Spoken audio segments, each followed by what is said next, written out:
Hello and welcome, everybody, to Timothy Stone's Once in a Lifetime podcast.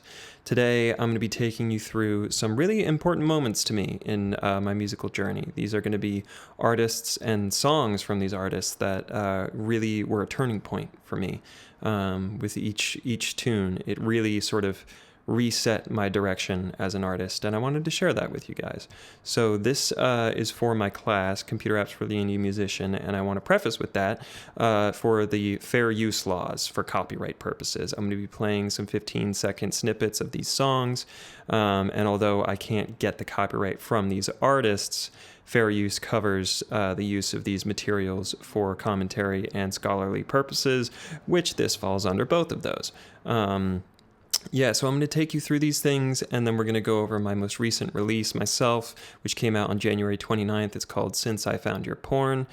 It is not as explicit as the name suggests. Give it a shot. It's a lot of fun. Got some synths and stuff, but I'm going to get more into that later. So we're going to start with Ed Sheeran. Ed Sheeran is who really started it all for me, honestly. When I was 14, I saw this video on YouTube of Ed playing his song Give Me Love in a place called the Live Lounge. You can still look it up on YouTube, I believe. It's like a 6 to 8 minute video. It's phenomenal. The performance there, when I was 14, that gave me chills. I was totally taken aback. I was like, oh man, what was that? It was like nothing I had ever seen before. I don't know, the feeling that I got. And I feel like the musicians listening right now know what I'm talking about. They have that moment where they're like, wow, I don't get that anywhere else in my life, and I have to have that. I must find that, and I just feel that again. There's a loss for words right now, and that's kind of the point. And each of these songs today are going to cover the same sort of ground, but Ed Sheeran is where we start. Give Me Love is off of his first studio album, Plus, which came out in 2011. I love this song to death. The music video is pretty sweet as well. I'm going to play you a 15-second clip now of this song. I hope you enjoy. No, I just want to hold you. Give a little time to me. We'll burn this out. We'll play hide and seek. All right, folks, thanks so much for listening. That was Ed Sheeran's Give Me Love, a little snippet from that. So the next artist we're going to talk about is Prince. And Prince, for me, is number one. Prince is the best performer I've ever seen, even though I've only seen videos and whatever. But best performer, best producer, best songwriter. It's like he did so much. I could talk about it for days. But my story with Prince is interesting, right? I was really into acoustic music when I first started, hence the Ed Sheeran song that I led with. I was very much in the folk singer-songwriter camp for a long time and didn't really explore out of that. My first sort of foray into a new sound was when Prince passed. I had saw that on the news. My mom was watching the news, and I came in, and she started to introduce me to his stuff. She was like, you should really check this guy out. She played me some videos of him, music videos on YouTube and whatever. And I thought, oh man, this is kind of interesting, yeah.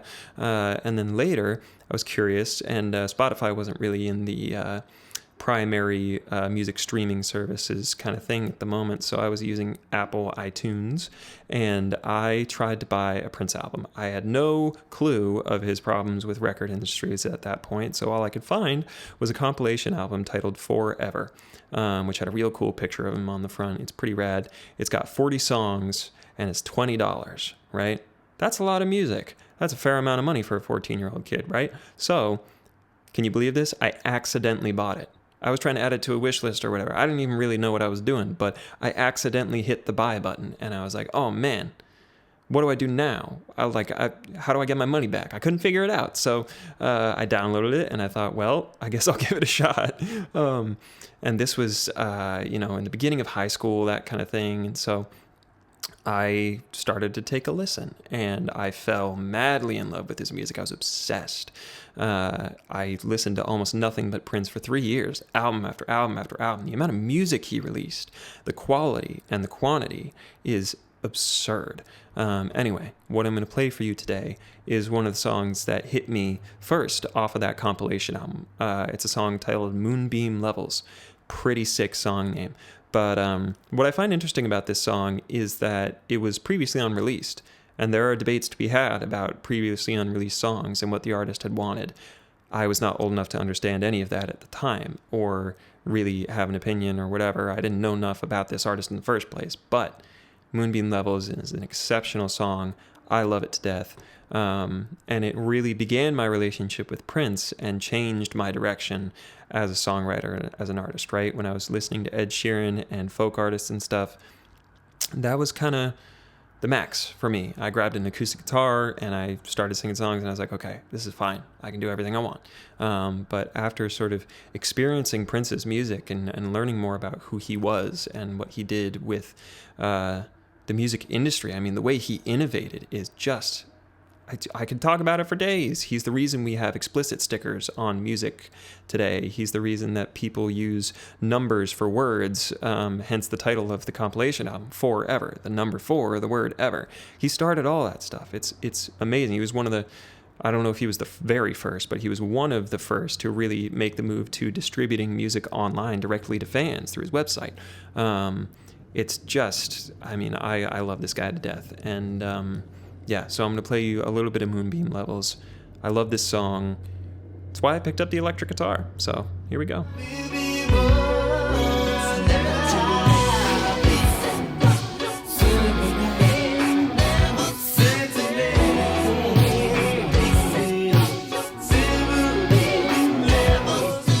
All right, folks, that was Prince. I could talk about Prince for days, but I won't.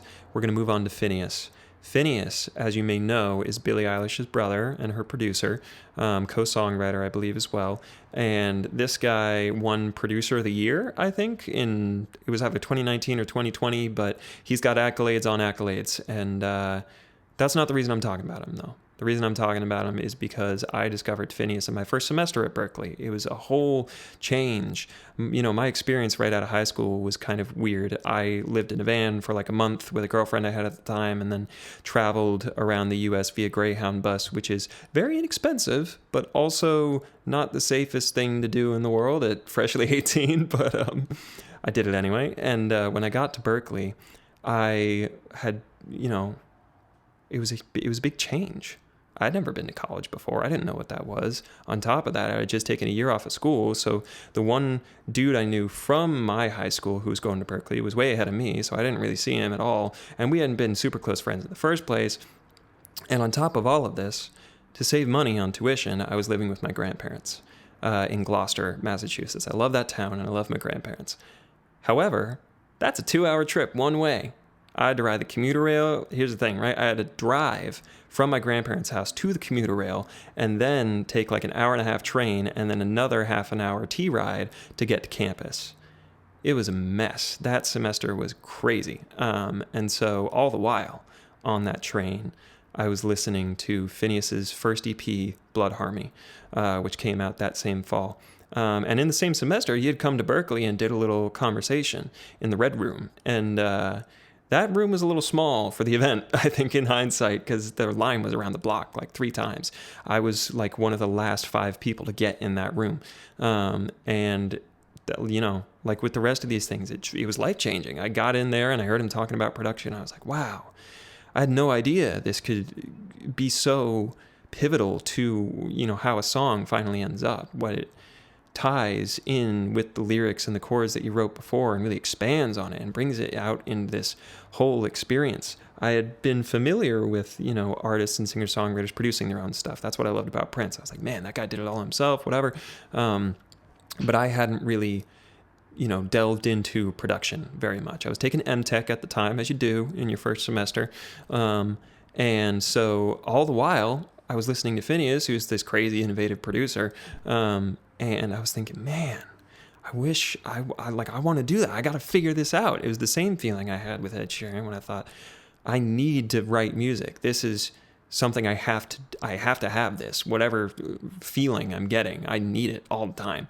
And when I heard Prince, I need this all the time, this excitement and this complexity and intrigue. It's it's a whole thing. Again, the musicians that are listening, they know what I'm talking about. But so Finneas is who really got me started in production. I, would ride my train from home to school and school to home and whatever, and then I would get back, and because I couldn't really be hanging out with anybody other than my grandparents, I would just produce. I would try and make, stuff that didn't sound great and whatever.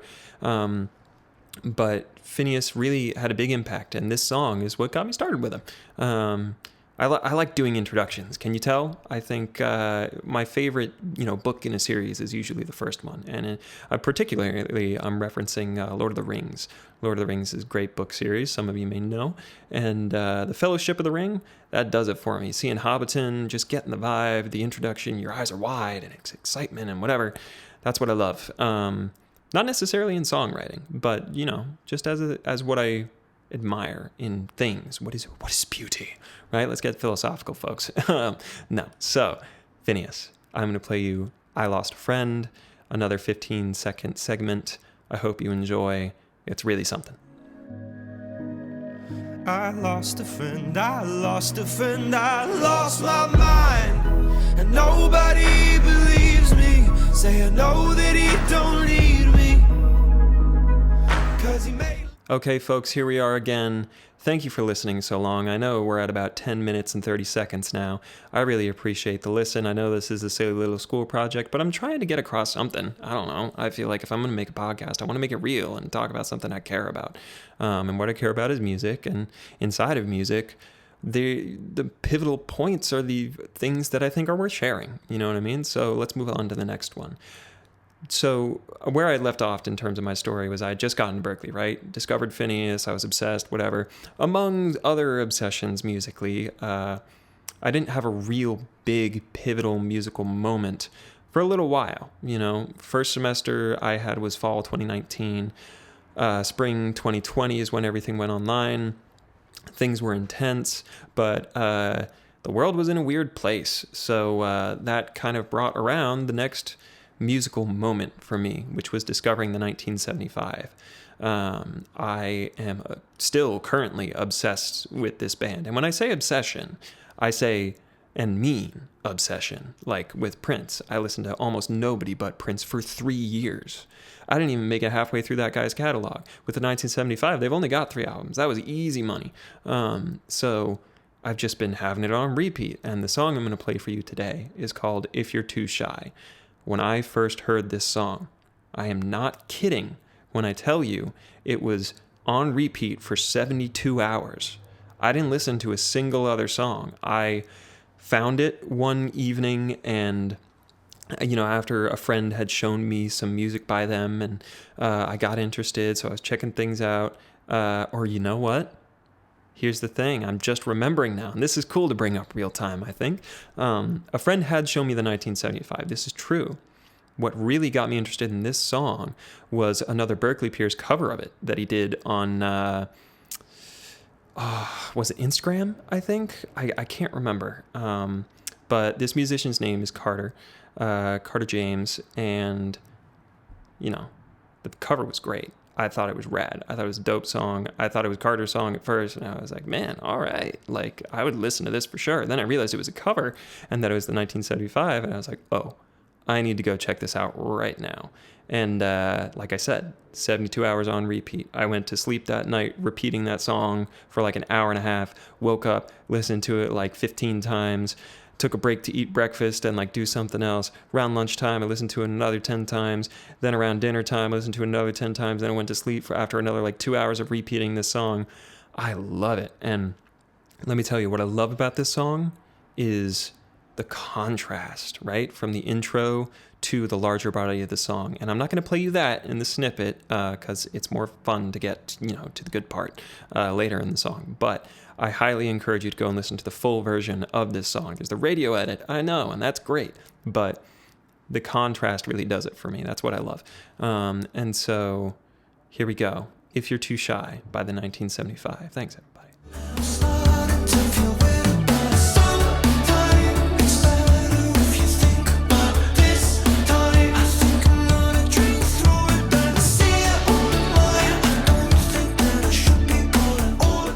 Alrighty, here we are. We're 14 minutes into the podcast at this point. I do appreciate you listening if you are. My name is Timothy Stone, and I'm going to go over some honorable mentions at this point. And I wanted to make sure I included these because how can you squeeze your musical experience down to just a couple artists? Those are the ones that, are the big changes in my life, right? Let's go over them again. Ed Sheeran. That's who started me songwriting, picking up an acoustic guitar. That's what really started it all. Prince.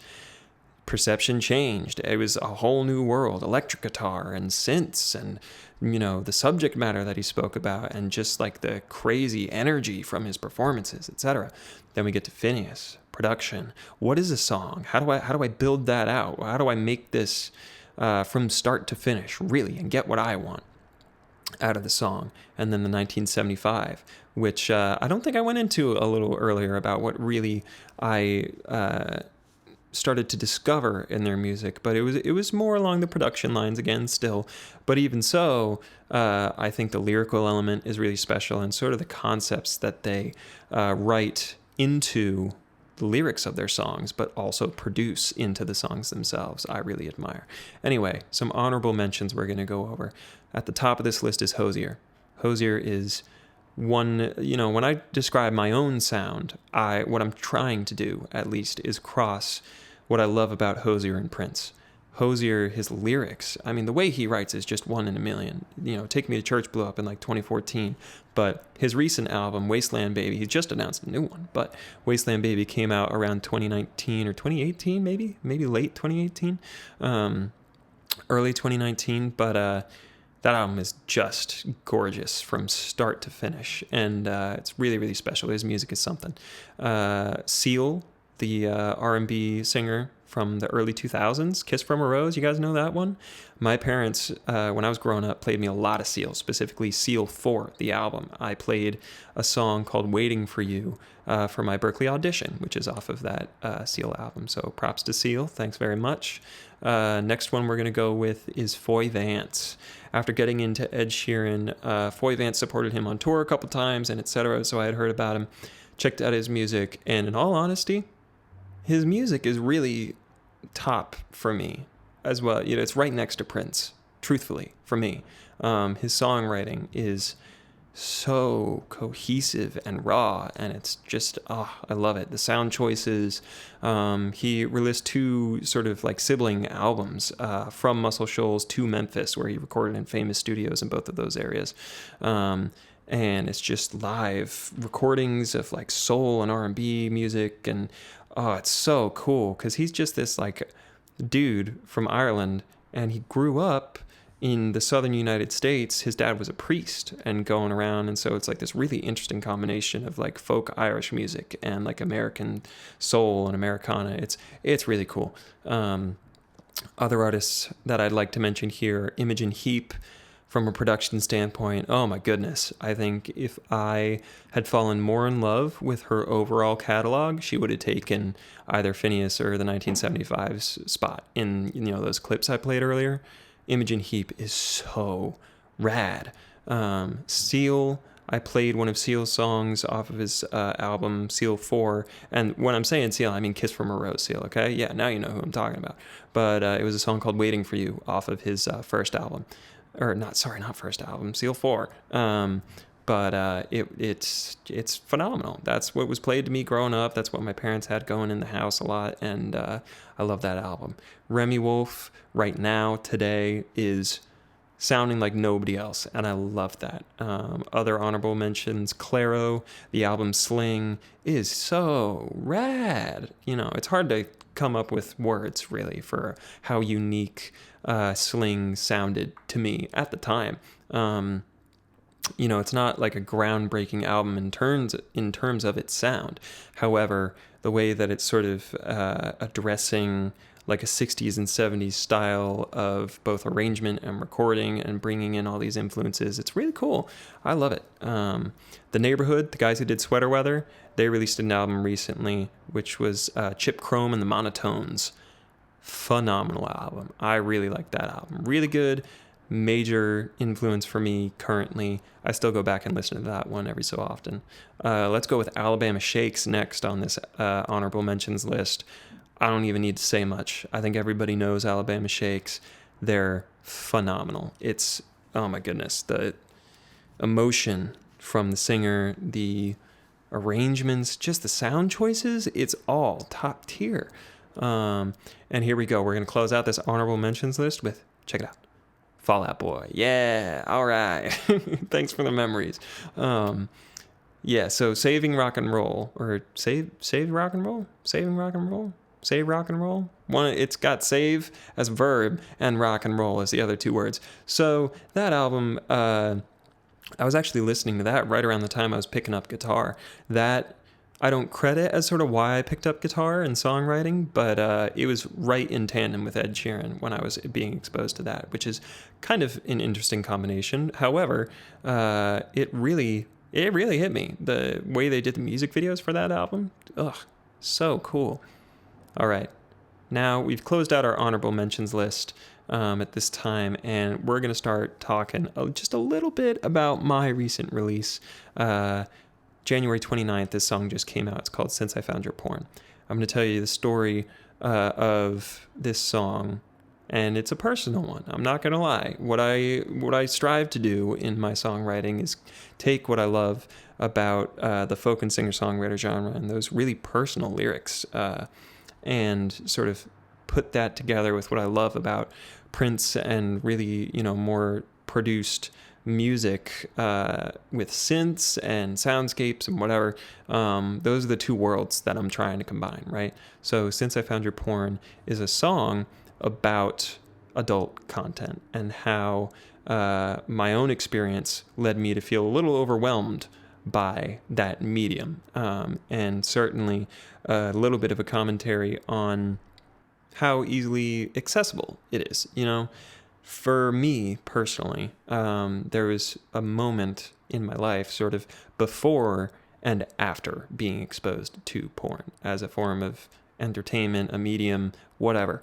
Point being, nowadays, like any device you have with an internet connection, doesn't matter if it's in a government building, on your school campus, or in your bedroom on your phone, any option, if you've got an internet connection and a search bar, you can find it. It's so accessible, and that, I want to be very clear that sex work and porn are not evil things. That's not what I'm saying. However, young people being exposed to that kind of stuff can change things. Certainly their perceptions of what sex really is, and romantic and intimate relationships. I think it's just something to be considered and thought about with care in the future, and certainly now as well. These things are ever present with the internet, and no matter how many parental controls you put on your kid's computer, they're probably going to find it, or their friend's going to show it to them, or whatever. So I think having healthy conversations face to face and not trying to hide information is very important. Anyway, the song is taking that perspective and trying to elaborate a little bit on it. And I decided to do that over a dance track to take away a little bit of the serious nature of the conversation.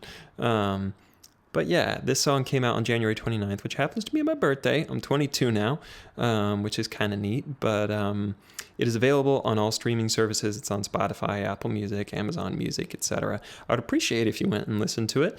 I'm proud of the piece of work. I've got some newer stuff coming out soon. But yeah, this has been Timothy Stone's Once in a Lifetime podcast. Thank you so much for listening. I hope I didn't infringe on any copyright laws. I'm going to mention again, fair use, baby, scholar work, commentary. Yeah. And, a podcast should be something free and easy, talking in the moment. That's what I think. That's why I took this approach with the recording aspect. Now I'm just sort of talking to my class and my professor, but scripting out a whole podcast for me, I must say I have a little bit of experience doing a podcast. I tried to make one with a close friend in my hometown when I was like 17 or something. I did it in my basement, and my older brother would constantly come downstairs and put in a load of laundry while I was recording, which was just divine. But, I think at least what I love about podcasts is just hearing people talk about things they care about and going into detail. This is sort of a long form thing at this point. We're almost at 25 minutes, but I like that. That's the kind of content that I enjoy.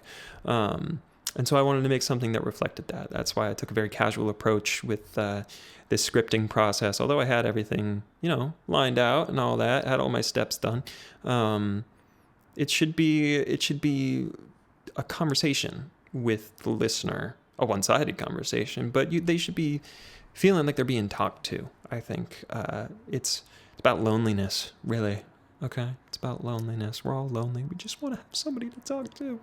Anyway, thank you, everybody. Catch you on the flip side.